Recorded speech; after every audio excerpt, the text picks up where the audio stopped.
Welcome back. અમદાવાદમાં ક્રીડા ભારતીયનું અખિલ ભારતીય અધિવેશનનું આયોજન. ત્રિદિવસીય અધિવેશનનો મુખ્યમંત્રી ભૂપેન્દ્ર પટેલે પ્રારંભ કરાવ્યો.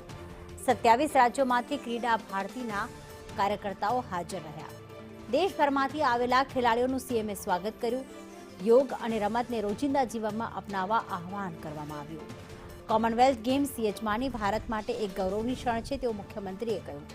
સાથે જ કહ્યું કે કોમનવેલ્થ ગેમ્સ પહેલા 25,000 ખેલાડી તૈયાર કરવામાં આવશે.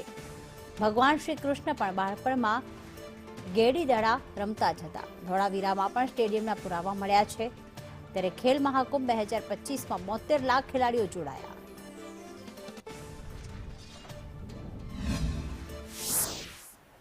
અમદાવાદ ખાતે 2030માં યોજાનાર કોમનવેલ્થ ગેમ અને ઓલિમ્પિક 2036ને ધ્યાનમાં રાખીને 25,000 થી વધુ ખેલાડીઓ તૈયાર કરવાની ભારત સરકારની નેમ છે.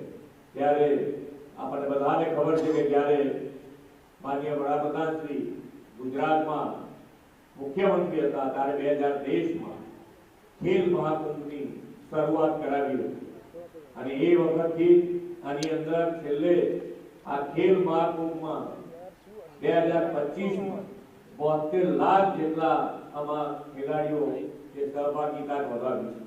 એટલે ખૂબ મોટી સફળતા આપણને ગુજરાતમાં મળી છે અને એ ખેલ મહાકુંભ અત્યારે ખેલો ઇન્ડિયા એટલે કે ભારત લેવલે પણ આ યોજાઈ રહ્યું છે અને ગુજરાતમાં 16 જેટલા યુવા ખેલાડીઓ